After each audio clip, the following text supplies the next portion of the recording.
Esta es la tarde en el continente americano.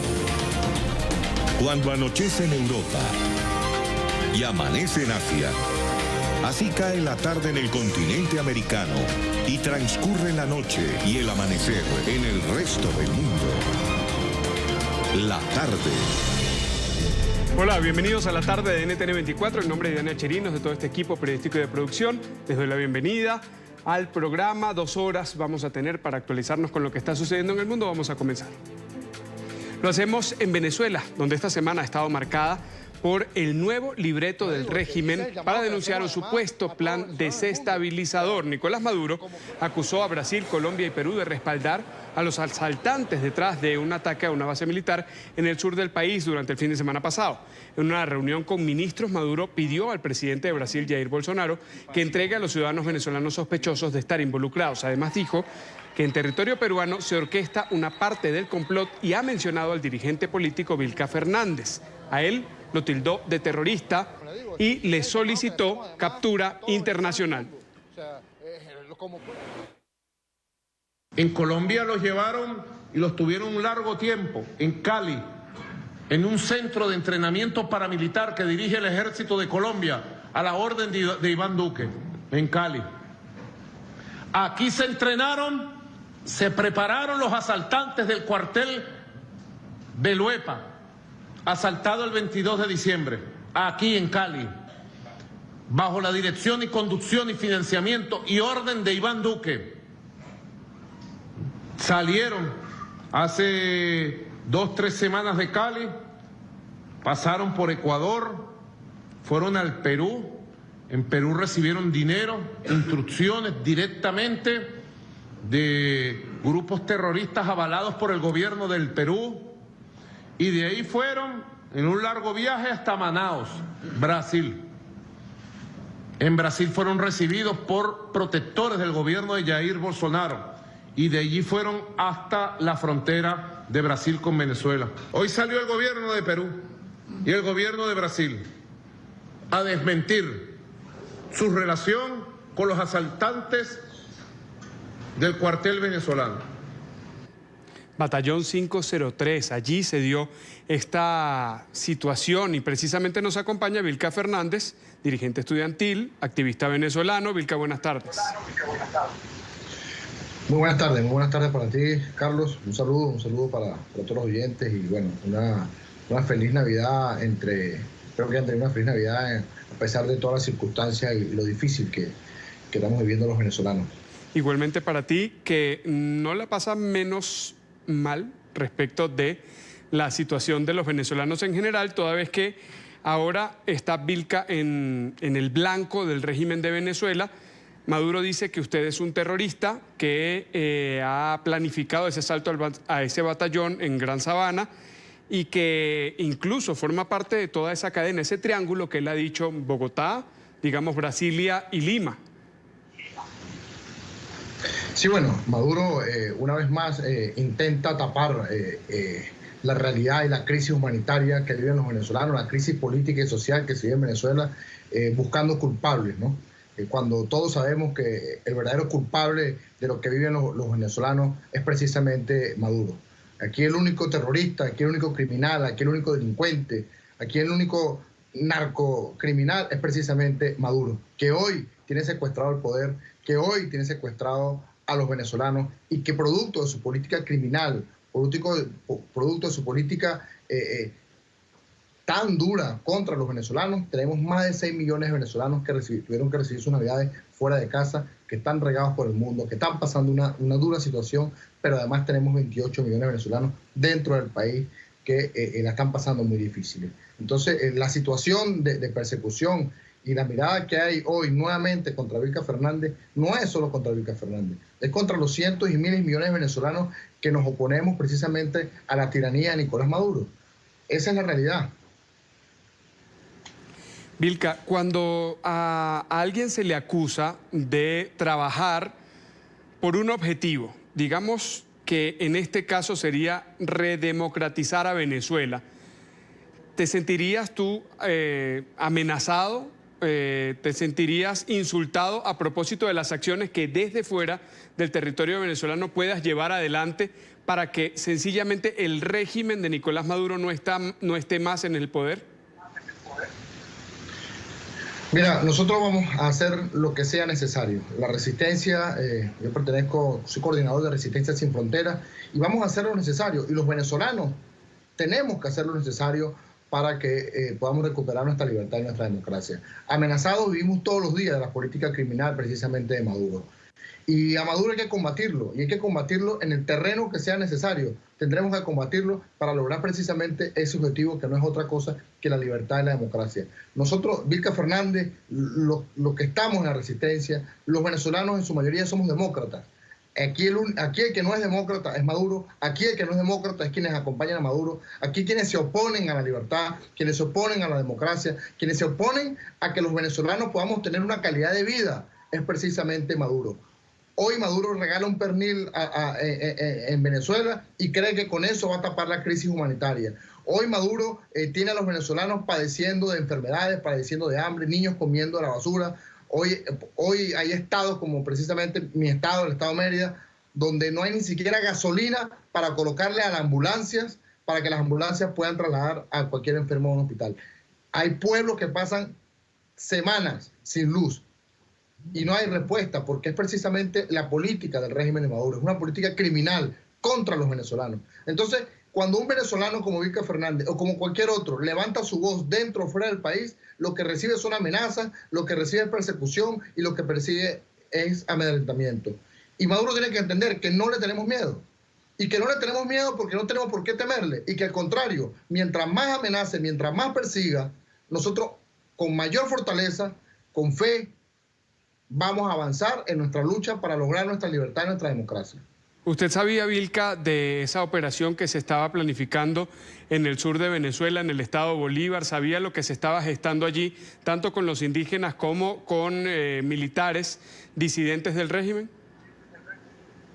Mira, lo que Vilca Fernández sabía es lo que saben todos los venezolanos. Y es que hay un gran descontento en las Fuerzas Armadas, que hay un gran descontento dentro de los cuarteles de Venezuela, porque los cuarteles y las Fuerzas Armadas han sido manipuladas por el régimen de Maduro. Hoy por hoy las Fuerzas Armadas y los cuarteles están invadidos por cubanos, están invadidos por fuerzas extranjeras, y el descontento de los militares cada día aumenta más.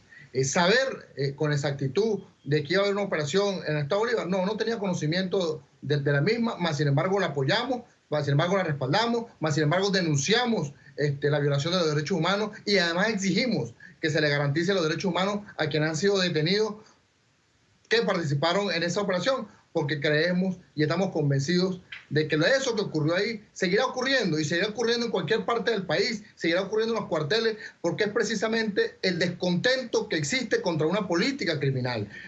La tiranía le ha abierto las puertas a la invasión extranjera. Hoy quienes mandan en los cuarteles son los cubanos.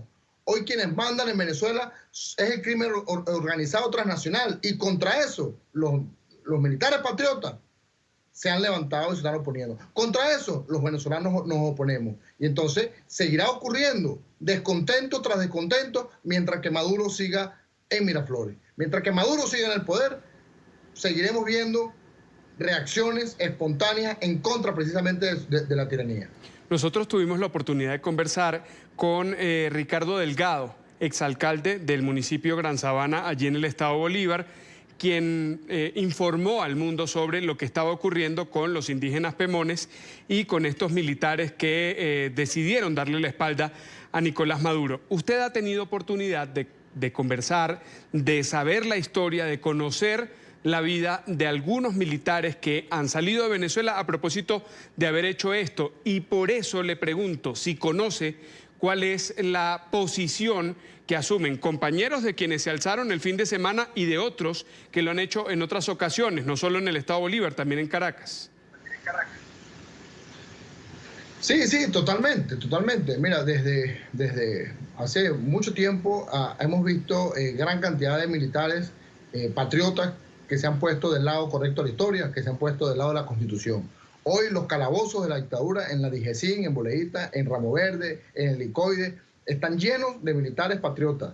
Hoy el extranjero, hay una gran cantidad, hay miles de militares patriotas que abandonaron las Fuerzas Armadas, porque las Fuerzas Armadas venezolanas dejaron de ser una Fuerza Armada constitucional y hoy por hoy están tomadas, están secuestradas por una cúpula militar que abraza y que depende de la política criminal de Maduro y que se han convertido en cómplices de este narcorrégimen. Entonces hay una política real, hay una acción contundente y hay una organización militar de la disidencia, de la resistencia cívico-militar, que sigue organizándose y que sigue buscando la forma y la manera de sumar esfuerzos para lograr precisamente la libertad y la democracia en el país.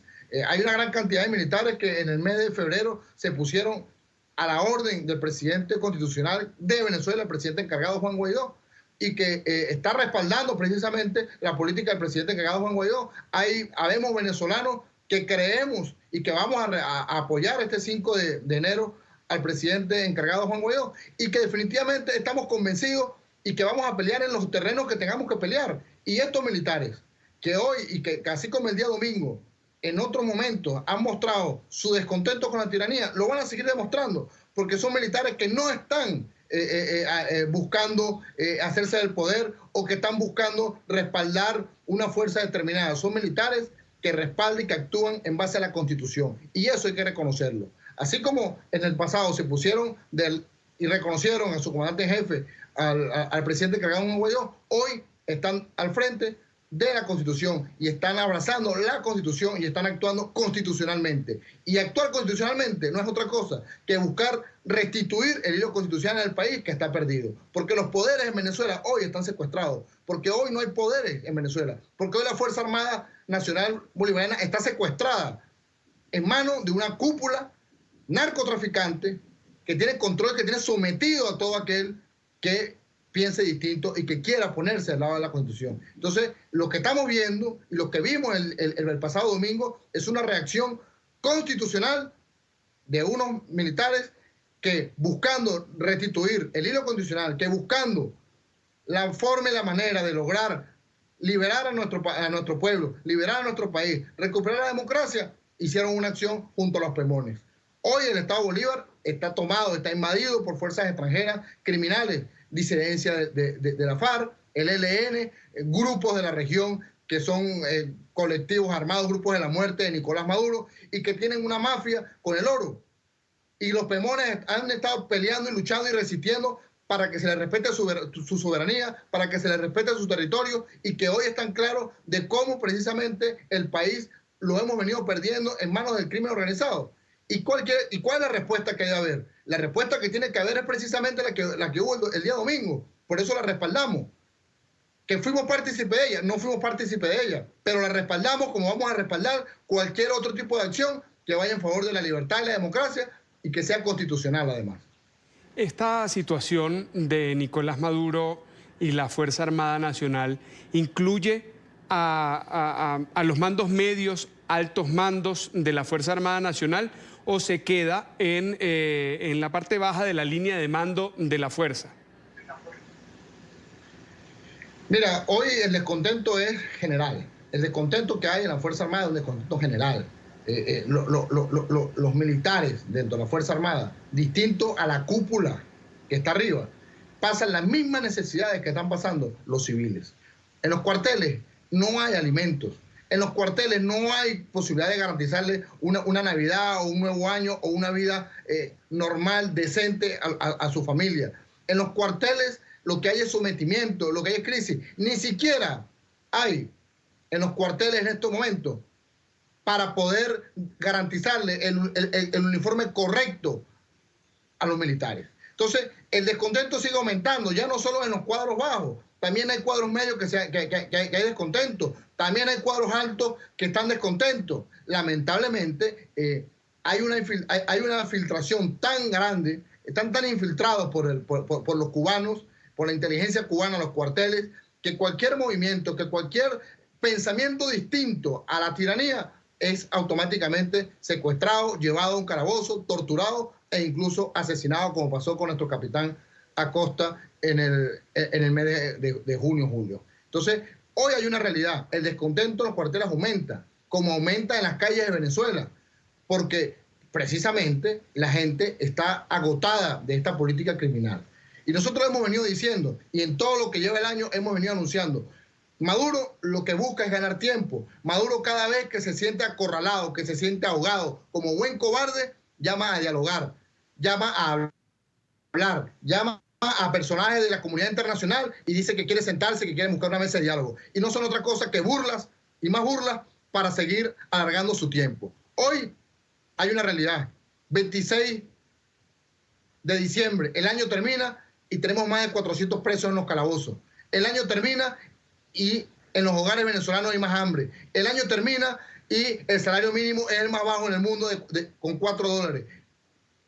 El año termina y lo que tenemos son 6 millones de desplazados a lo largo y ancho del mundo. El año culmina y lo que tenemos es los hogares de Venezuela en oscura. Lo que tenemos es colas y colas de gasolina. Tenemos estados como el estado Mérida, como el estado Zulia, como el estado San Cristóbal, con una crisis de agua, con una crisis eléctrica, con una crisis de medicina, con falta de gasolina, y no hay respuesta porque esa es la política criminal de Maduro. Contra eso el llamado es uno solo.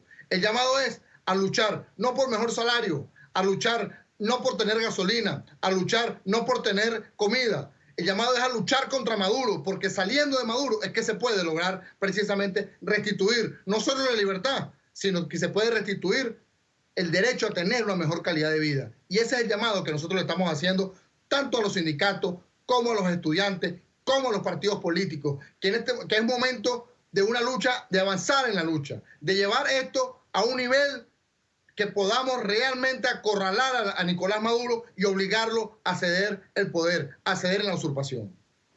Cuando Nicolás Maduro acusa a ciudadanos venezolanos que están en algunos países, como por ejemplo Colombia, Brasil y Perú, no se queda en el caso de los ciudadanos venezolanos, sino que va más allá, arremete contra los gobiernos.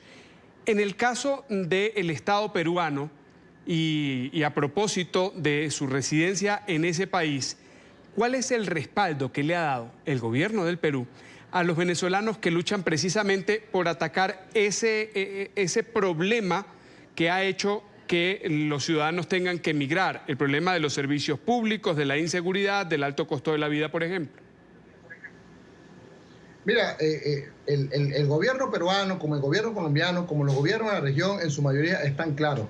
Y están tan claros que hoy existe el Grupo de Lima, y están tan claros que han abierto las puertas precisamente para los venezolanos podamos tener una mejor calidad de vida y que podamos tener un techo y resguardarnos mientras se soluciona el conflicto y cae la tiranía en Venezuela. Ese es el respaldo que se le está dando a los venezolanos, es el respaldo de abrir la frontera, es el respaldo de darle una posibilidad para que podamos tener una vida digna y que podamos ayudar a nuestras familias que están en el país mientras que cae la tiranía.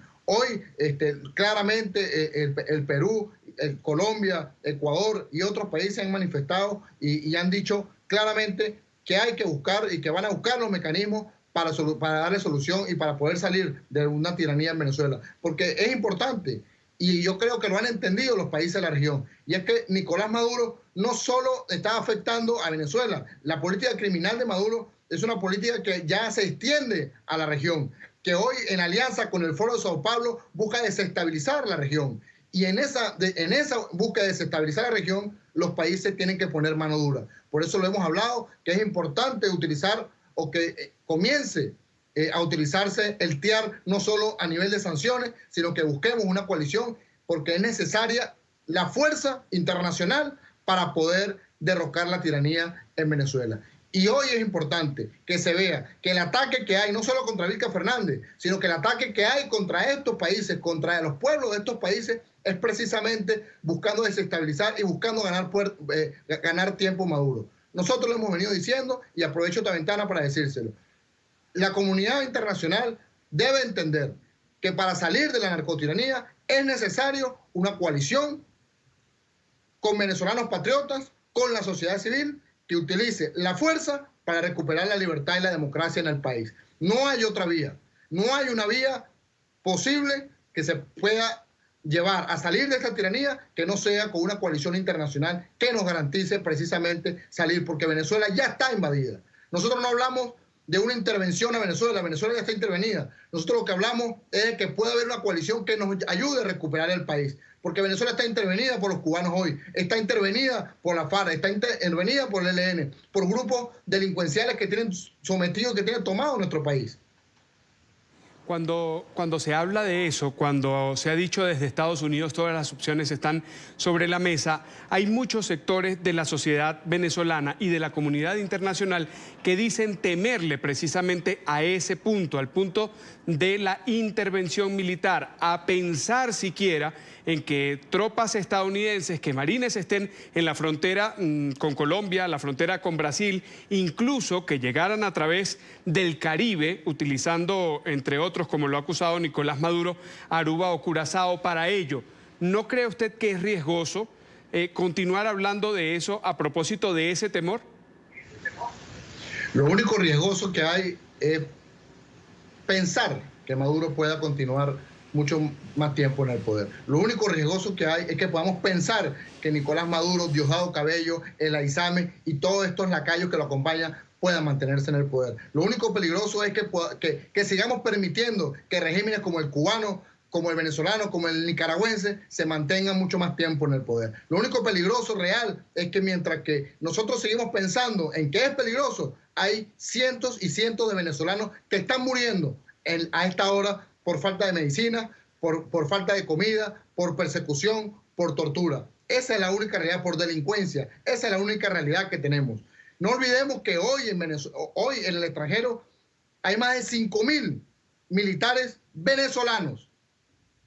Más de 5.000 militares venezolanos que pueden ser parte de una coalición para poder retornar al país y ayudar a recuperar la libertad y la democracia. No precisamente estamos hablando, por eso hablamos de una coalición internacional. Nosotros no estamos hablando de que lleguen los aviones y que bombardeen Venezuela. Nosotros lo que estamos hablando es que se utilice la fuerza para acorralar a Maduro y obligarlo a ceder el poder. De eso estamos hablando. Estamos hablando de que es importante en Venezuela que arranque un proceso de desobediencia civil, de rebelión popular. Estamos hablando de que hay que avanzar con la fuerza social, con la fuerza de los ciudadanos, con la fuerza internacional, como mecanismo único, unitario, para lograr de una vez por todas que cese la usurpación y que pueda darse un proceso de transición para la convocatoria de unas elecciones libres. De lo contrario, mientras que Maduro siga en el poder, seguirá habiendo hambre, seguirá habiendo miseria, seguirá habiendo corrupción, seguirá habiendo narcotráfico, seguirá habiendo delincuentes que avancen no solo en Venezuela, sino que avancen también en la desestabilización de países como Colombia, Perú, Ecuador, Chile y demás. Y eso hay que ponerle un freno. Y ese freno hay que ponérselo ya. Son 20 años de tiranía en Venezuela que tenemos. Primero con Hugo Chávez Frías y ahora con Nicolás Maduro. ¿Cuánto más tenemos que esperar los venezolanos para de una vez por todas ser libres? ¿Y cuánto más tiene que esperar Venezuela para que la comunidad internacional entienda que hace falta mano dura más allá de las sanciones que hoy se vienen aplicando? ¿No cree entonces Vilca Fernández en una elección, como se ha planteado en los últimos días, en las que Maduro no solo pueda participar, sino que siga en el poder cuando se estén organizando esas elecciones? Eso no es posible. Eso no es posible. Y quien se sienta a negociar un proceso de elecciones con Maduro en el poder es un traidor. Es un traidor a los venezolanos, es un traidor a la democracia, es un traidor a la libertad. No puede haber un proceso de elecciones con Maduro en el poder. No puede haber un proceso de elecciones con un CNE como el que tenemos viciado. No puede haber un proceso de elecciones con más de 6 millones de venezolanos afuera del exterior sin derecho a votar. Nosotros lo hemos dicho claro. Para que pueda haber un proceso de elecciones libres, constitucionales, con apoyo internacional, debe cesar la usurpación. Debe Maduro salir del poder. Que pueda haber un proceso de negociación para que Maduro salga del poder y se dé el proceso de elecciones sin Maduro en el poder, es posible. Pero no va a llegar si no lo presionamos. No va a llegar si no lo acorralamos y lo obligamos a soltar el poder. Porque hablar de elecciones después de 20 años, con un CNE como el que tenemos, con Maduro controlándolo, con Maduro controlando los poderes, es seguir haciéndole el juego y es garantizarle a Maduro permanecer en el tiempo en Venezuela, en el poder, sometiendo a los venezolanos. Y eso es algo que desde la resistencia no lo vamos a permitir. No se permitió en el 2018 con la farsa del 20 de mayo y no lo vamos a permitir ahora. El camino es uno solo. Elecciones, sí, cuando haya cesado la usurpación. De lo contrario, hay que seguir buscando y seguir haciendo todos los esfuerzos posibles para que cese la usurpación. Y Maduro tiene que entenderlo. O deja el poder o se le saca la fuerza. No tiene otra alternativa. No hay posibilidades para un proceso electoral con Maduro que pueda, más que sea, llevarnos a creer que él pueda ganar ese proceso de elecciones y pueda seguir en el poder. Porque eso es lo que están buscando. Lo que están buscando es que Maduro pueda ser candidato para entonces decir, ahora sí soy presidente constitucional. Maduro ya no es presidente porque la Asamblea Nacional, único poder legítimo, ya lo destituyó e inclusive hay una sentencia contra Nicolás Maduro por parte del TCJ legítimo, que hoy lo ha sentenciado. Entonces Maduro no es presidente, Maduro es un usurpador, está violentando y está secuestrando el poder en Venezuela. Quiero agradecerle a Vilca Fernández, dirigente estudiantil, activista venezolano, nos atiende desde Perú. Buenas tardes. Buenas tardes para ustedes, muchísimas gracias. Seguiremos avanzando. Y no olviden los venezolanos que los hombres libres tenemos por obligación salir de los tiranos. Muchísimas gracias y hasta la próxima. 4:26 minutos en la costa este de los Estados Unidos. Vamos a revisar ahora otros temas de la agenda informativa del día. Es noticia la consternación en Colombia tras el asesinato de otra líder social. Se trata de Lucy Villarreal, dedicada a la promoción de la cultura en el departamento de Nariño, en el suroccidente del territorio. Fue asesinada por desconocidos tras concluir un taller con niños en la víspera de Navidad. La mujer tenía 32 años de edad. Familiares y amigos recibieron el cuerpo de la gestora cultural que daba vida al carnaval de negros y blancos, al arte y la tradición del Pacífico nariñense. Me llamó que ya salía que ya estaba esperando el bus para venirse para acá. Su voz, esa que levantaba para defender los derechos de las mujeres afrodescendientes más desvalidas, fue callada para siempre por los violentos. Muchas de las ideas y de lo que ustedes miraban en el Carnaval de Negros y Blancos había salido primero de la cabeza de ella. Una mujer artista, gestora cultural, líder cultural del departamento de Nariño. La familia llora su muerte. Nariño está de luto. Los compañeros de Lucy Villarreal piden que su asesinato no quede en la impunidad. Seguimos exigiendo que se investigue céleremente la muerte de nuestras compañeras, pero sobre todo que se nos garantice la vida y la integridad física. Organismos de defensores de derechos humanos rechazaron el asesinato de la mujer de 32 años que deja 2 hijas de 18 y 6 años. Creemos que el Estado colombiano y el gobierno ha sido incapaz de garantizarle la vida, garantizar la acción de los líderes y lideresas. El asesinato de Lucy nos llena de mucho dolor. Las autoridades continúan con las investigaciones para dar con los responsables de este asesinato que se suma a la ola de violencia contra los líderes sociales del país. Seguimos en Colombia, donde también es noticia el anuncio del presidente Iván Duque sobre un incremento del 6% del salario mínimo. La medida se da en medio del descontento de líderes sindicales y estudiantiles por las políticas económicas de su gobierno. El mandatario dijo además que iniciará un proceso ante el Congreso de la República para que se apruebe un monto adicional que permitirá que los trabajadores reciban un total de ingresos mensuales de aproximadamente $330. Hoy quiero decirles que hemos tomado la decisión de firmar el decreto del aumento del salario mínimo. ¿En cuánto lo vamos a hacer? Vamos a hacerlo igual que el año pasado, el 6% de aumento del salario mínimo y el 6% de aumento del auxilio de transporte. Eso nos lleva a estar cerca de 980.000 pesos de salario mínimo, querida comunidad. Es noticia la líder opositora peruana Keiko Fujimori, quien se negó a acudir a la audiencia sobre un nuevo pedido de 36 meses de prisión preventiva en su contra. A través de su cuenta en Twitter, la líder opositora señaló que al no ser una obligación asistir al tribunal, no se prestaría para, según dijo, ser parte de lo que ha calificado como un show por parte de los fiscales. Uno de ellos solicitó que Fujimori, quien salió de la cárcel hace un mes, sea detenida nuevamente, alegando que existe peligro de fuga y de obstrucción a la justicia a raíz de nuevas pruebas surgidas en las últimas semanas sobre la investigación que le incrimina en el escándalo de la multinacional Odebrecht. Es noticia el anuncio de México que presentará una denuncia contra el gobierno interino de Bolivia ante la Corte Internacional de Justicia por el asedio policial y militar que asegura es objeto su embajada en La Paz. La administración de Andrés Manuel López Obrador indicó que la presión se ha incrementado tras la emisión de órdenes de captura contra exfuncionarios de Evo Morales refugiados en la sede diplomática. El gobierno de Yanine Áñez ha descartado una incursión policial en esa sede. Un impasse que escala a organismos internacionales. El gobierno mexicano informó que en las próximas horas denunciará ante la Corte Penal Internacional al gobierno interino de Bolivia, por lo que considera el reiterado hostigamiento de policías y militares en su embajada en La Paz. El día de hoy México está presentando un instrumento jurídico ante la Corte Internacional, Penal Internacional, por violación a obligaciones diplomáticas. ¿Qué es lo que planteamos? Que se preserve y se respete la integridad de las instalaciones y de quienes están al interior de esas instalaciones que se consideran parte del territorio mexicano. La notificación se conoce 5 días después de que la administración de Andrés Manuel López Obrador denunciara de manera constante el incremento del patrullaje y vigilancia, incluyendo drones, sobre la sede diplomática.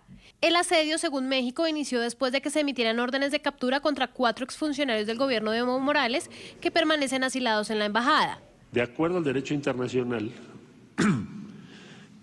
lo que predomina, lo que prevalece, lo que se impone es el derecho de asilo, dado que la orden de aprehensión, repito, es 11 días después, ya estando en la sede diplomática de México.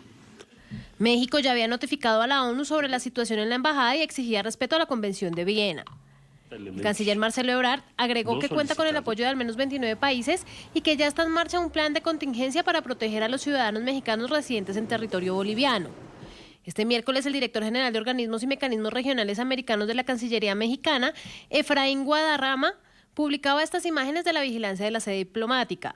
El gobierno interino de Bolivia reaccionó a la medida de México a través de la canciller Karen Longaric. La diplomática aseguró que quienes permanecen asilados en la embajada mexicana cometieron delitos y deben responder ante la justicia. Agregó que México permitió que Evo Morales tuviera injerencia política en el país mientras se encontraba asilado en la nación norteamericana. No son perseguidos políticos, sino tienen mandamiento de apremio porque han cometido delitos comunes. En ese caso, tienen que entregarlo a las autoridades bolivianas. Pero si se rehúsan, probablemente el hecho de que Bolivia no puede entregar salvoconducto a personas con mandamiento de apremio, ellos podrán permanecer en la Embajada de México por 5 años más. Más temprano, el gobierno interino de Yanine Áñez descartó una incursión policial a la embajada. Es noticia la trágica Navidad para una familia en la provincia de Buenos Aires, en Argentina. Poco después de la medianoche, una adolescente de 14 años se desvaneció y cayó al piso. Su familia pensó que se trataba de un desmayo, pero en realidad era una bala que había perforado su cabeza. Según la familia de Milagros, un vecino, que es policía, había disparado al aire. Ahora la menor lucha por su vida en una unidad de terapia intensiva, mientras su familia exige justicia. Lo que sé que estuvo 2 días ahí en espera, sin internarlo, sin nada. No sé qué está pasando, pero no sé nada.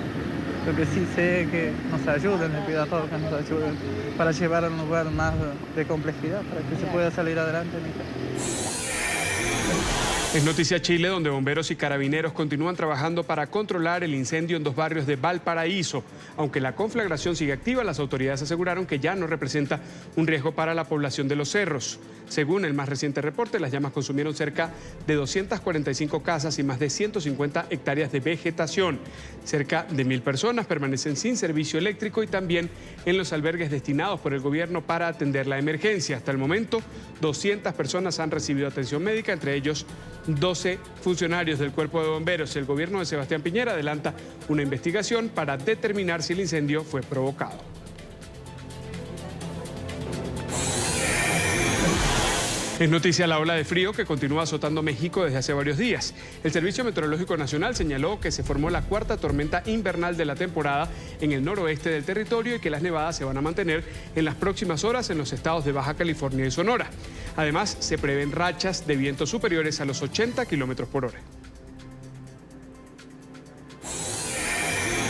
Es noticia la iniciativa de los vecinos de la ciudad ucraniana de Pripyat que buscan darle vida al lugar. Un pequeño árbol de Navidad fue erigido en el centro de la ciudad frente al Palacio de la Cultura Energetic y fue adornado con juguetes y fotografías de la infancia de muchos de ellos. Es la primera vez desde el accidente en la planta de energía nuclear de Chernobyl que se realiza una actividad como esta. Aunque la Agencia Estatal de Ucrania para la Gestión de la Zona de Exclusión ha desarrollado rutas acuáticas para visitar la zona viajando por los ríos de Pripyat y Uz, asegurando que las rutas sean totalmente seguras. Según la agencia, más de 90.000 turistas visitaron Chernobyl en 2019.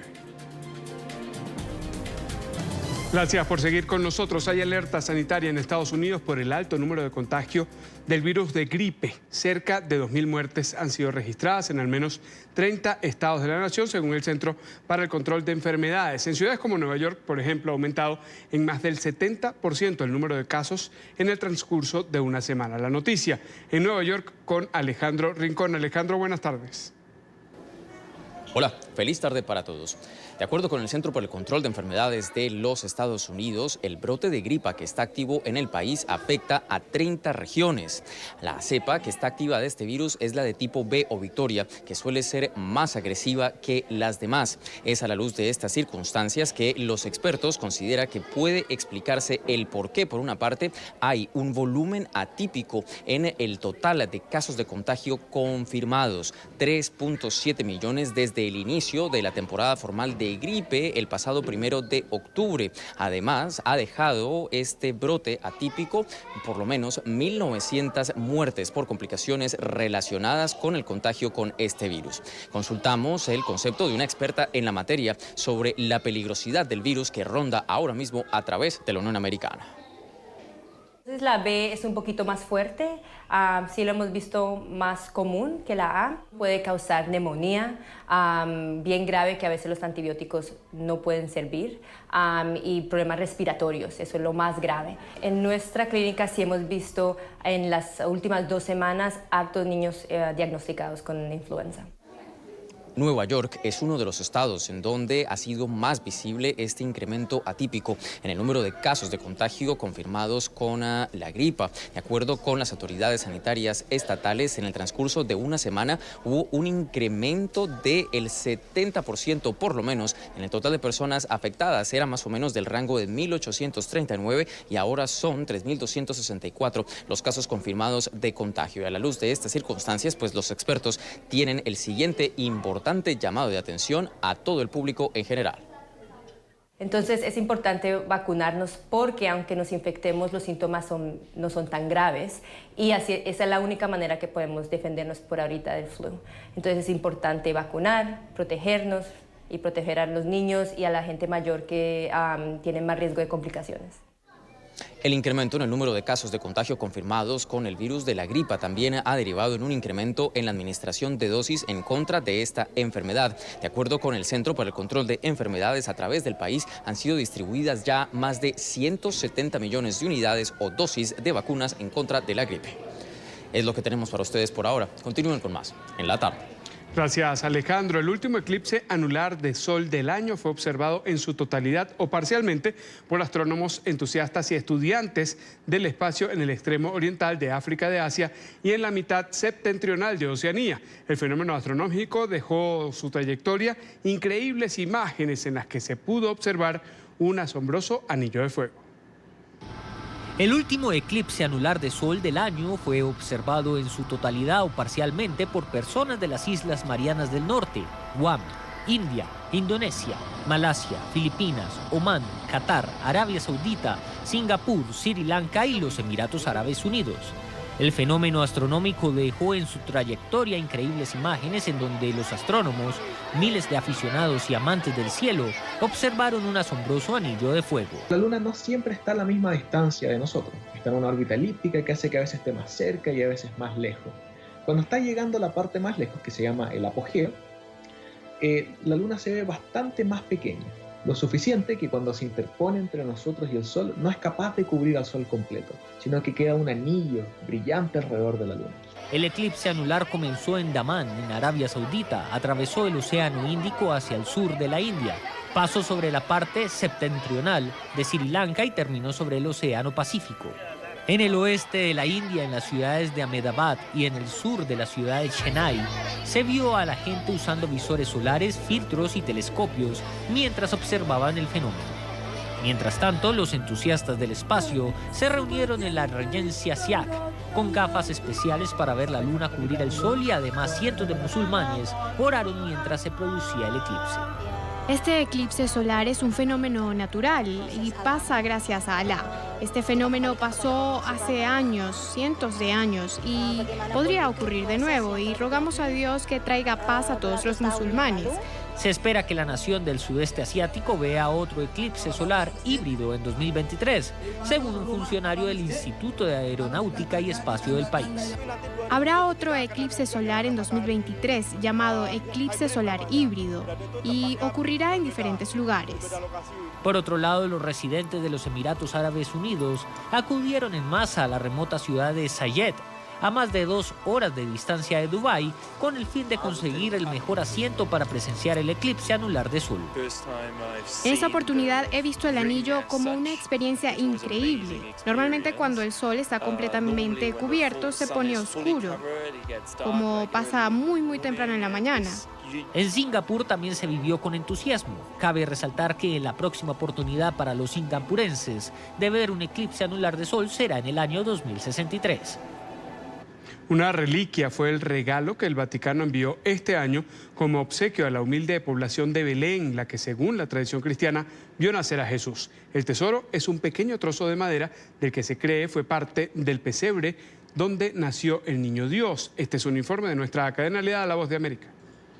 Una reliquia fue el regalo que el Vaticano envió este año como obsequio a la humilde población de Belén, aquella que vio nacer según la tradición cristiana a Jesús. El tesoro es un pequeño trozo de madera del que se cree fue el pesebre donde nació el niño Dios.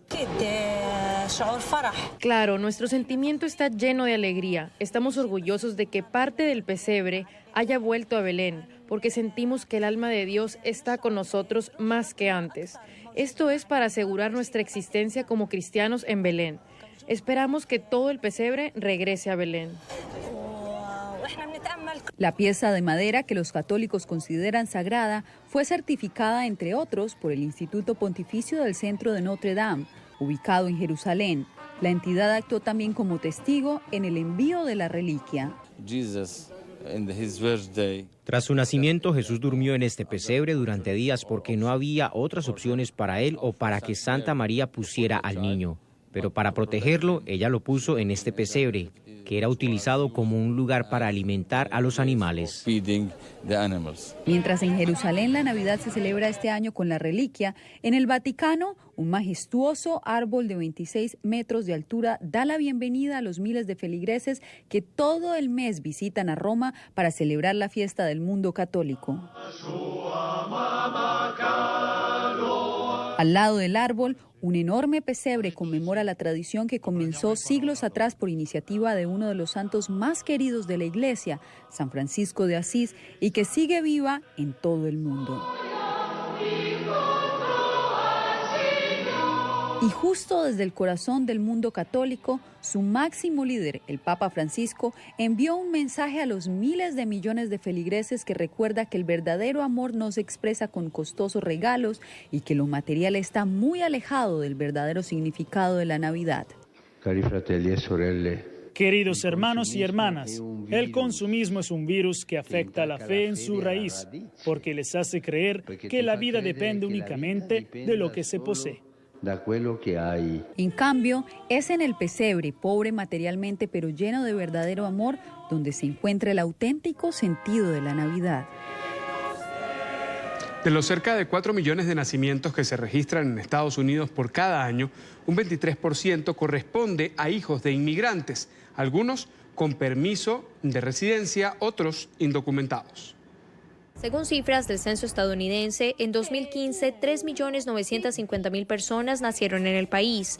Un estudio del Center for Immigration Studies reveló que 72.000 de estos nacimientos fueron de padres inmigrantes. El número de personas que dieron a luz en Estados Unidos ilegalmente es generalmente entre 280.000 y 300.000 al año. Esto se traduce en alrededor de 80.000 para visitantes temporales. Y la razón de por qué los inmigrantes ilegales tienen tantos más hijos que los visitantes temporales es que hay mucho más de ellos. Una evidencia anecdótica más que sistemática, dice Steve Camarota vía Skype, es muestra de que una gran parte de esta población tiene a sus bebés a costo de los contribuyentes, pues los gastos médicos no son cubiertos por los padres. Según los datos entregados, el 14% de los nacimientos de esta población son de padres que están legalmente en el país, el 7% de padres indocumentados y el 2% de padres con visa de turista. América Latina no representa una gran parte de esta gente, sino alrededor de un quinto o tal vez un poco menos de un quinto de las personas que tienen hijos con esas visas a largo plazo, los trabajadores temporales, los estudiantes extranjeros. También incluye el intercambio cultural, probablemente de América Latina, así que probablemente alrededor del 80% no son de América Latina. La tendencia, asegura, muestra que las nacionalidades que más comúnmente utilizan esta estrategia de llegar a Estados Unidos y dar a luz en el país son la rusa y la china. Laura Sepúlveda, Voz de América, Nueva York. Tiempo para una nueva pausa aquí en la tarde. Al volver, el Departamento de Estado de los Estados Unidos reitera el respaldo del gobierno de Donald Trump a Juan Guaidó como presidente interino. El próximo 5 de enero debe elegirse un nuevo presidente de la Asamblea Nacional. Guaidó aspira a la reelección. Washington lo apoya. Venimos con esto y más.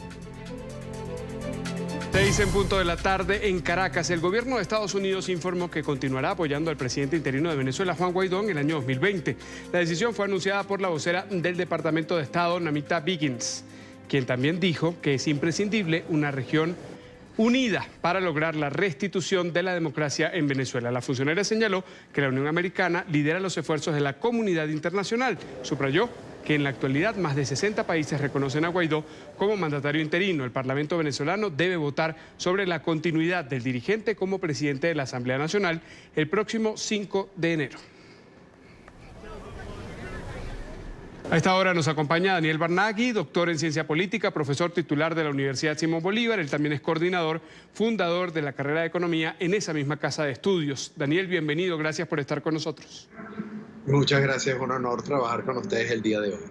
Te pregunto, ¿pertinente la reelección de Juan Guaidó a propósito de la labor que está llevando en el interinato para asumir la función ejecutiva?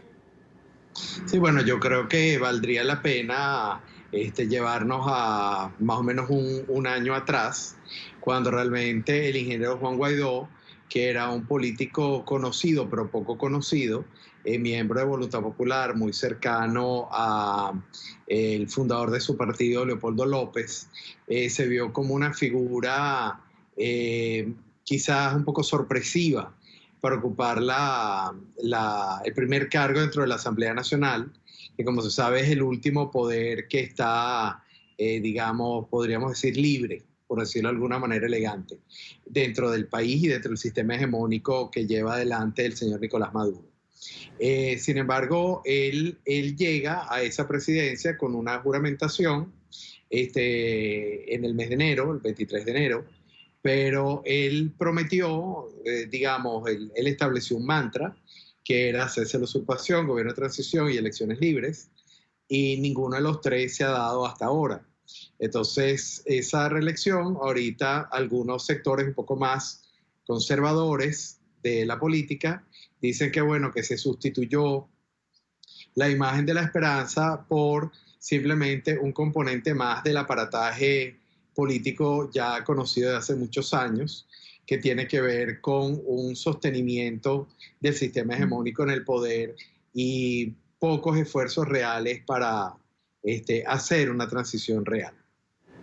¿Cómo se explica, Daniel, entonces, que luchando contra un sistema que se implantó en Venezuela hace 21 años, incluso desde antes de la posesión de Hugo Chávez en el poder, de ese personalismo, es fácil explicar que el objetivo sigue en ese punto pendiente y por ello es que Guaidó debe seguir ahí?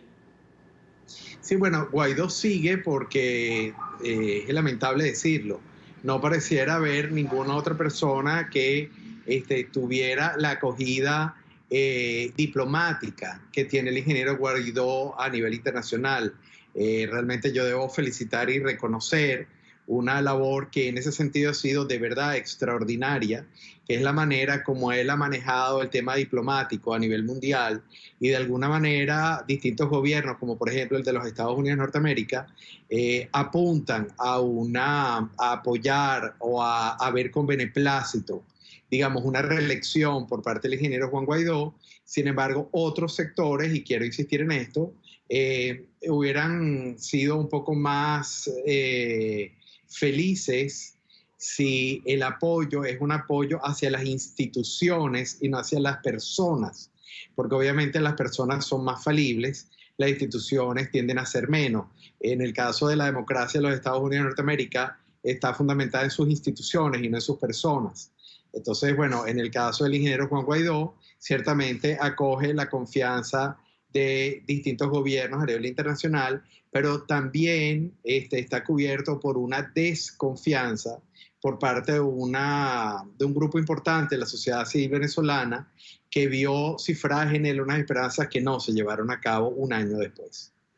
¿Tú crees que los venezolanos somos inmediatistas y es por eso que cada proceso como este, que no es el primero en el que se ha intentado y se ha casi logrado que el régimen, tanto antes con Chávez como con Maduro ahora, salga y sencillamente no ocurre y pasamos de la extrema esperanza a la profunda depresión? Sí, bueno, mire, usted me está dando una oportunidad de oro para desarrollar eso un poquito. Hablar en el caso venezolano del inmediatismo es prácticamente insultar a la población venezolana, que tiene 21 años luchando en contra de la dictadura o de un sistema autoritario, o como desee llamarse. Me parece que eso hace un flaco favor para entender las cientos de miles de marchas, los millones de personas, de venezolanos que emigraron, los cientos de fallecidos en las marchas, los miles de heridos. Yo no creo que eso sea inmediatismo, para nada. Lo que es lógico que después, o sea, una generación se establece sociológicamente más o menos entre 20 y 25 años, por lo cual ya tenemos desde ese punto de vista una generación luchando contra un sistema dictatorial. Quiero recordar que en el caso de Cuba, nosotros ya tenemos un tercio de lo que ha sido la dictadura cubana en el poder, que son 60 años, nosotros tenemos 20, tenemos un tercio. Por lo tanto, que esto ha sido una lucha de muy largo aliento, de un gran esfuerzo que se ha venido haciendo por parte de distintos sectores, pero que desafortunadamente hay una inmensa cantidad de complicidades, en particular el estamento militar, que se siente muy cómodo con este sistema, y ciertamente también algunos actores de la sociedad civil, que aunque disfrazados de opositores, mal quieren un cambio porque tienen intereses económicos ya muy arraigados en este sistema. Así que la cosa es muy complicada y aquí, pues por supuesto, el gran perdedor o la gran perdedora es la sociedad civil, que es la que tiene la desilusión con respecto a sus esperanzas, que son básicamente de libertad. Entonces el problema estaría en las personas que participan o cohabitan en esa idea principal y mayoritaria de lograr la redemocratización del país. Sí, eso que usted dice para mí es el resumen de yo no sé si los 21 años, pero por lo menos unos 14 o 15. La cohabitación es de alguna manera lo que ha permitido que en momentos donde realmente la sociedad civil tuvo el control del cambio, se revirtiera ese control. Son los intereses económicos, los intereses variopintos, donde incluso las relaciones entre partidos entre el partido de gobierno y distintos partidos de oposición, una serie de negociaciones que no tuvieron, digamos, mucha explicación desde el punto de vista lógico-política, pero que sí tuvieron una clara explicación en el apaciguamiento de la sociedad civil, podrían explicar por qué no se ha logrado el cambio cuando varias veces ya estuvo la sociedad civil a punto de lograrlo. Es lamentable, pero el retrato de la sociedad venezolana es ese. El cambio no se logra básicamente por la cohabitación y la cohabitación de intereses comunes. y cómo hacer para quienes no están en esa posición puedan llevar ese mensaje y ese apaciguamiento se transforme en una nueva esperanza, en nueva fuerza para salir a la calle, para reclamar, para pedir, para apoyar, para respaldar ese proceso final que es el fin último de quienes respaldan el proceso hacia la democracia, que es simplemente que cese la usurpación. Sí, fíjese, el estamento militar venezolano no tiene ningún interés en la democracia. Primero que es muy difícil pensar, ya vamos ahí a un tema de concepción, de lógica, de cómo se entiende la vida. O sea, el estamento militar es bélico, es militar, así se llama. De tal manera de que ellos entienden que la razón de su existencia es la fuerza y no la democracia. Por otro lado, incluso en los 40 años que precedieron al chavismo, siempre el estamento militar estuvo tutelando esa democracia y permitió que la misma continuase de forma alternada porque se preservaron sus propios intereses. Pero esos intereses eran bastante laterales. Ahorita esos son intereses protagónicos, de tal manera que yo veo muy difícil que si los partidos políticos no logran, digamos, convencer al estamento militar de las ventajas, de los beneficios de tener una sociedad económicamente abierta, libre, desarrollada, donde las inversiones privadas vuelvan a ocupar el primer lugar del país y que se entienda que ellos tienen mucho más beneficio y tienen mucho más que ganar en un sistema de economías abiertas que en este tipo de sistemas económicos de restricciones y de mafias y de coimas.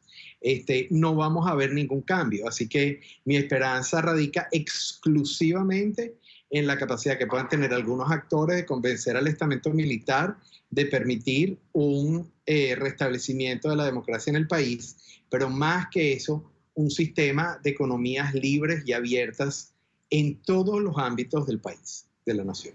¿Crees que esta sociedad actual venezolana, de quienes aún están en el país, sin hablar de quienes han salido, saben diferenciar entre esa dirigencia que está firme con el objetivo y aquella que es sensible o susceptible de ser comprada, como se ha intentado con algunos diputados de la Asamblea?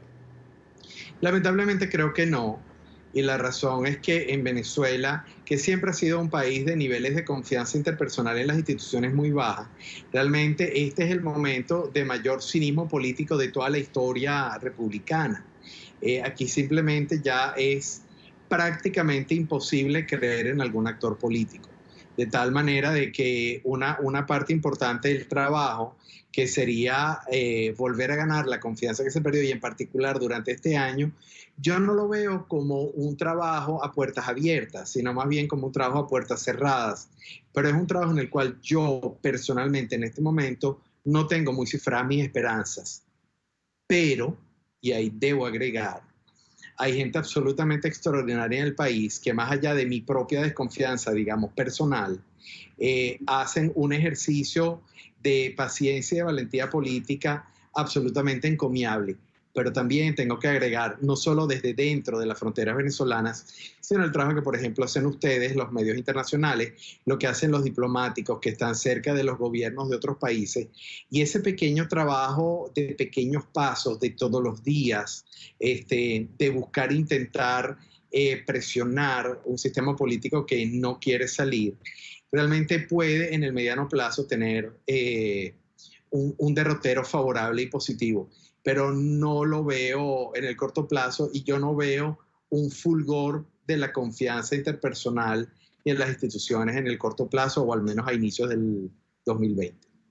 ¿Este intento de reelección de Juan Guaidó podría afectar esa confianza del ciudadano en las instituciones a propósito de la Asamblea Nacional, que sí la reconoce como legítima, pero fue una asamblea que este es su último año de legislatura y había cumplido con ese principio de rotación del liderazgo, y que por las razones que ya hemos visto y por la circunstancia y coyuntura, en esta oportunidad tiene que romper esa propia promesa de alternabilidad en el poder, que es uno de los principios contra los que se ha luchado a propósito de la idea chavista madurista? Sí, La reelección del ingeniero Juan Guaidó es parte, digamos, de un establishment político en el cual hay un penduleo entre lo que es el ejercicio de la oposición y el ejercicio de la cohabitación. Entonces, bueno, yo puedo entender perfectamente bien las razones por las cuales se plantea una reelección, pero no puedo echar en tristeza, digamos yo, que eso que usted dice se va a romper, porque ¿cómo podemos construir una república cuando los pactos republicanos mínimos que quedan todavía se rompen? Y uno de los pactos que se estableció con respecto a la Asamblea Nacional fue la alternabilidad. Ojo, no es que yo no entienda o desconozca o me parezca malo que reelijan al ingeniero Juan Guaidó, todo lo contrario, me parece que le ha hecho un trabajo mucho mejor que todos los presidentes de estos 5 años que lo antecedieron, los otros 3. Él fue el cuarto y va a ser el quinto. Recordemos que el periodo de Asamblea Nacional Electoral es de 5 años. Entonces, bueno, él realmente ha sido mucho mejor y ha acercado mucho más a Venezuela hacia una cesación de esta situación que los 3 presidentes anteriores. Pero también el hecho es que él se está reeligiendo a partir de unas promesas que él no logró cumplir. Entonces, bueno, ahí hay un sabor agridulce para mí. En cuanto a la comunidad internacional, que por muchos años, estuvo solamente a la expectativa, expectante sin intervenir. Hasta ahora no hay una injerencia, hay más bien una volteada hacia el caso venezolano para decir hay que hacer algo, algo se debe hacer.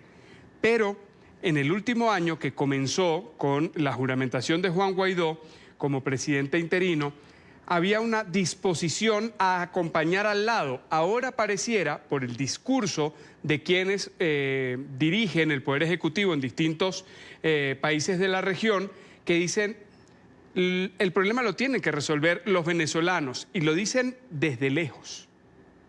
Sí, usted plantea lo que para mí es quizás el mayor de todos los problemas. El ingeniero Juan Guaidó, efectivamente, él se hizo el centro de la esperanza mundial de un cambio de sistema que no solamente lo quieren los venezolanos, sino en realidad lo quiere el hemisferio occidental completo, porque a nadie le conviene este tipo de sistema. Pero él realmente defraudó al hemisferio completo. O sea, no solo defraudó a la nación venezolana.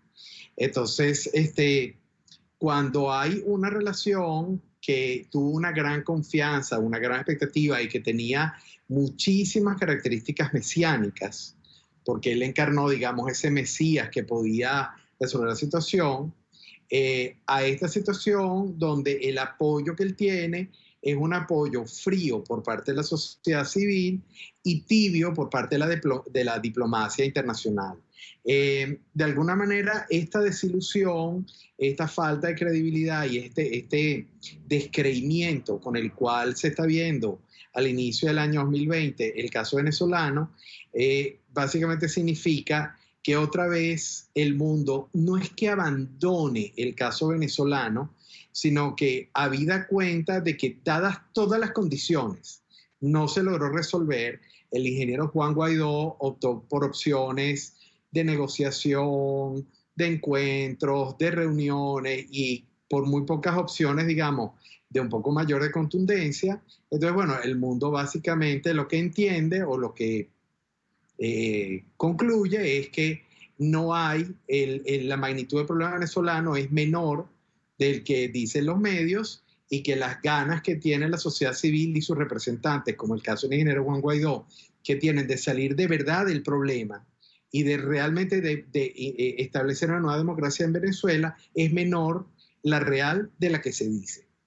Entonces la gente tiende a alejarse cuando los demás no quieren ser tan ayudados. En varias oportunidades el ingeniero Juan Guaidó rechazó, y ahí recuerdo una cierta similitud con el expresidente fallecido Hugo Chávez, donde hubo propuestas de apoyo, de acercamiento, incluso estamos recordando los 20 años de la vaguada, donde el mundo entero se volcó a Venezuela a tratar de ayudar, y el expresidente Chávez rechazó toda la ayuda.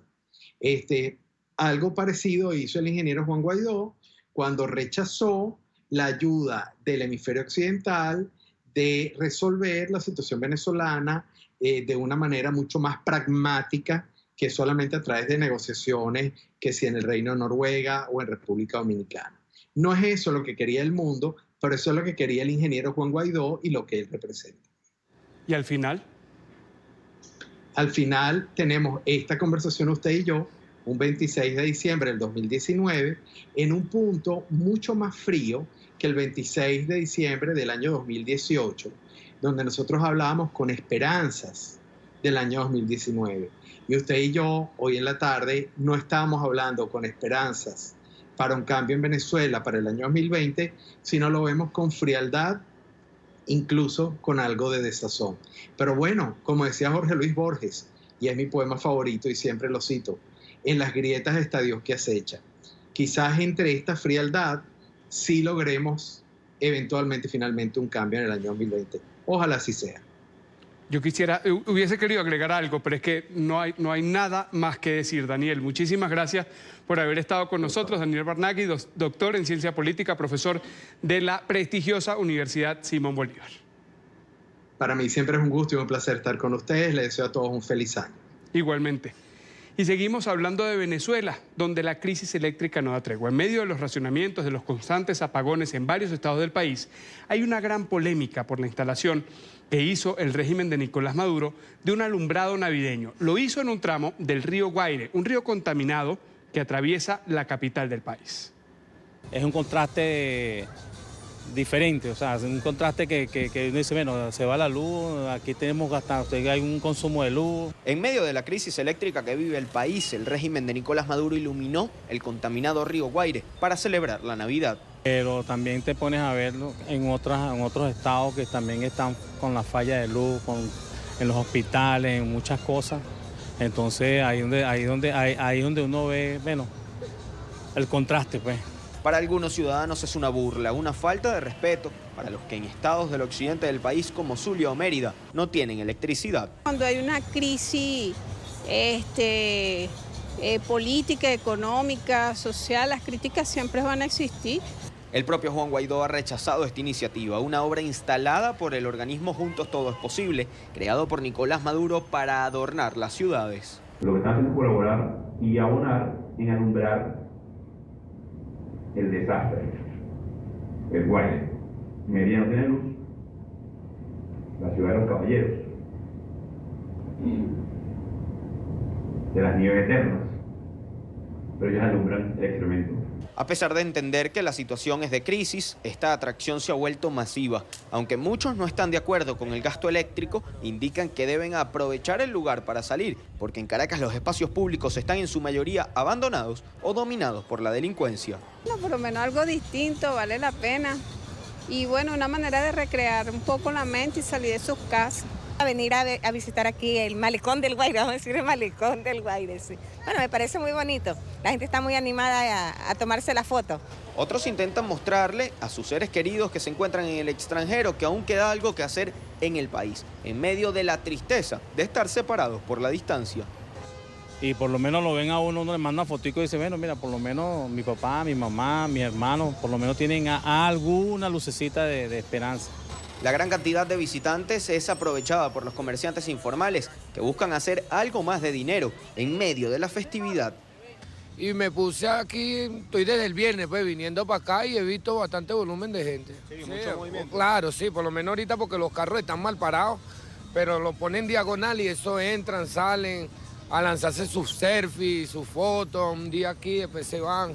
Para expertos en materia eléctrica, esto es una burla con los ciudadanos de distintos estados que han pasado meses, semanas y horas de racionamiento. Señalan, no es una política responsable iluminar un río de la ciudad de Caracas, mientras que muchos ciudadanos en hospitales y en sus propias viviendas no tienen iluminación. Desde Caracas, Venezuela, para la tarde de NTN 24, Luis Alejandro Laya.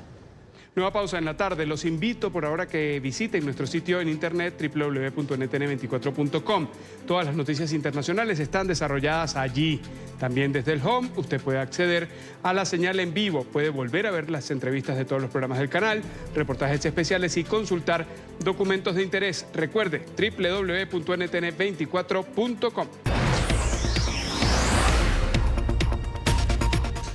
A partir de hoy, en el programa de la tarde de NTN 24, le vamos a presentar un resumen mes a mes de los hechos más relevantes del año 2019.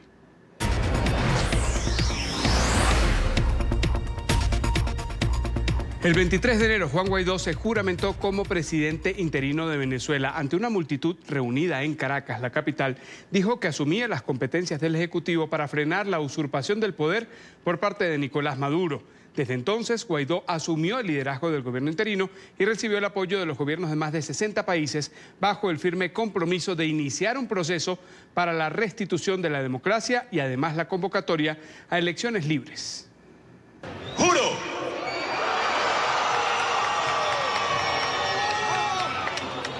Asumir formalmente las competencias del Ejecutivo Nacional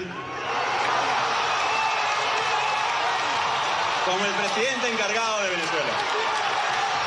El 23 de enero del año 2019 pasó a ser una fecha sumamente importante en la historia política contemporánea de Venezuela. Ese día Juan Guaidó se juramentaba en esta misma avenida como presidente interino de Venezuela, tras unas elecciones del año 2018 que no fueron reconocidas por la comunidad internacional y nacional, en la que Nicolás Maduro se proclamaba como presidente hasta el año 2025. Juan Guaidó, en una movida política que encabezó el Parlamento venezolano, intentaba sacar del poder a Nicolás Maduro por la vía de la Constitución. Ellos señalaron que no fue un paso fácil asumir esta presidencia encargada, sin embargo, era una responsabilidad con el pueblo. Nosotros sabíamos que era una tarea que enfrentaba dificultades, que enfrenta riesgos sin duda, pero era la necesidad y la expresión de todo un país. Para los ciudadanos, ese 23 de enero representó algo más. Se transformó en la esperanza de ver que se comenzaba a recorrer un camino que parecía definitivo para el cambio político. Contenta, feliz, que tenemos un nuevo presidente de la Asamblea. Que salgamos adelante, que le eche corazón a la cosa y que, bueno, salgamos de todo esto. Eso fue lo que pensé que iba a pasar. Esta decisión pasó por un análisis jurídico a lo interno de la fracción demócrata.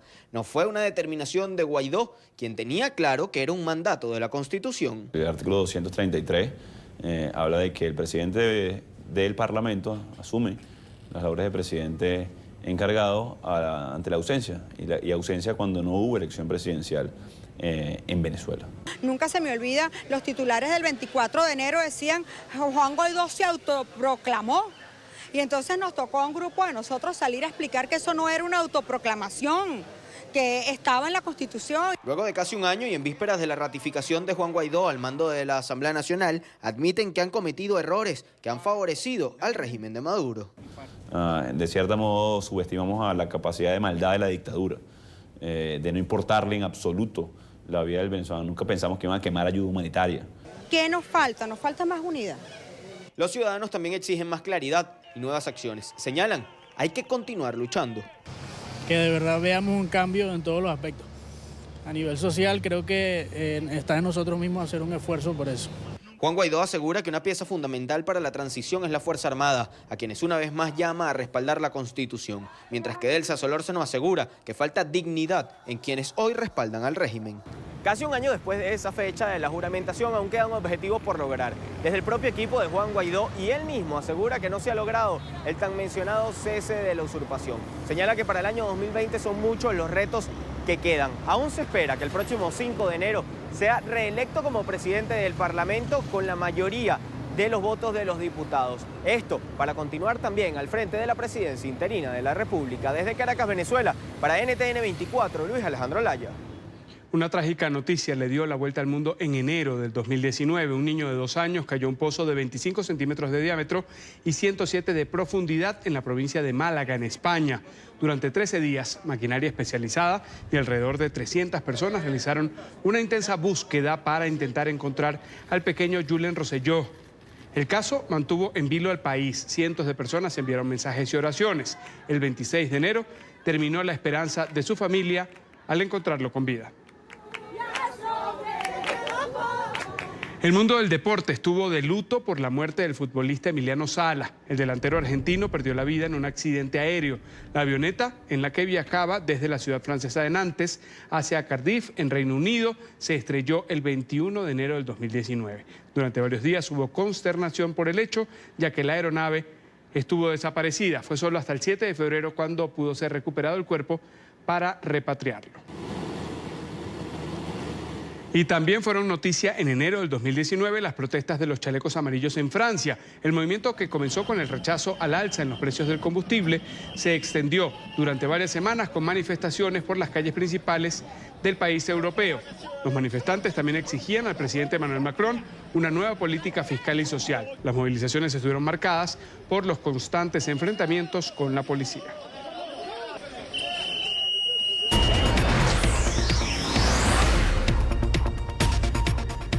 El 22 de febrero del 2019, miles de venezolanos y colombianos se reunieron en la ciudad fronteriza de Cúcuta para disfrutar del mega concierto Venezuela Aid Live, una iniciativa en la que participaron más de 30 artistas internacionales para exigir al régimen de Nicolás Maduro que permitiera el ingreso de toneladas de ayuda humanitaria al país. El evento fue el punto de partida de una plataforma mundial para recaudar $100 millones con el objetivo de asistir a los venezolanos más necesitados. Pese al éxito del evento, horas después, en los pasos fronterizos, la Guardia Nacional venezolana impidió el ingreso de los camiones con los insumos. Una jornada que pretendía ser esperanzadora para los venezolanos se vio manchada por la represión y la quema de esa asistencia internacional.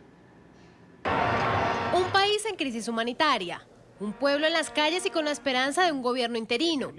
Países como Colombia, Chile, Panamá y Estados Unidos habían recolectado insumos para ayudar al pueblo que padece la escasez.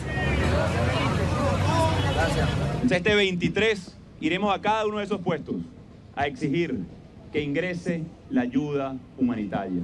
Días antes, y con el objetivo de recaudar fondos para los venezolanos más necesitados y presionar al régimen de Nicolás Maduro, el empresario Richard Branson anunció la organización de un concierto en la frontera colombo-venezolana. El 22 de febrero, en el puente de tienditas que comunica a ambos países, tuvo lugar el Venezuela Aid Live. Bajo el lema "Que las estrellas brillen para todos", artistas como Carlos Vives, Ricardo Montaner, Alejandro Sanz, Diego Torres, Maná, Luis Fonsi y Juanes, entre otros, se dieron cita en la tarima. La entrada gratuita permitió que cerca de 300.000 personas asistieran al evento, en el que el llamado a la paz fue la prioridad. Es tan simple y sencillo pedir libertad después de 20 años de ignominia, de dictadura. Pero las voces críticas a organismos internacionales y gobiernos vecinos también se escucharon. Michelle Bachelet, ven aquí, mueve tus nalgas y hazte valer con la autoridad que tienes. Un mensaje de reconciliación selló una tarde de música y esperanza. Los cantantes Chino y Nacho volvieron a reunirse en tarima. Al escenario también llegaron los presidentes de Colombia, Iván Duque, de Chile, Sebastián Piñera, y de Paraguay, Mario Abdo Benítez. Un momento de euforia se vivió cuando el presidente interino Juan Guaidó llegó al lugar. Después de 2 días de viaje por carretera y sorteando obstáculos impuestos por el madurismo, Guaidó llegó a Cúcuta para ponerse al frente de la entrada de la ayuda humanitaria a territorio venezolano. Sin embargo, la música en la festividad sería en la antesala a horas de tensión y violencia en la frontera. Así lucía el puente de tienditas que une a Colombia y Venezuela en la tarde del 22 de febrero. Migración Colombia reveló imágenes de funcionarios del régimen soldando la estructura a los contenedores que atravesaron para impedir el paso de la asistencia internacional. Maduro ya había advertido que negaría la entrada de los insumos.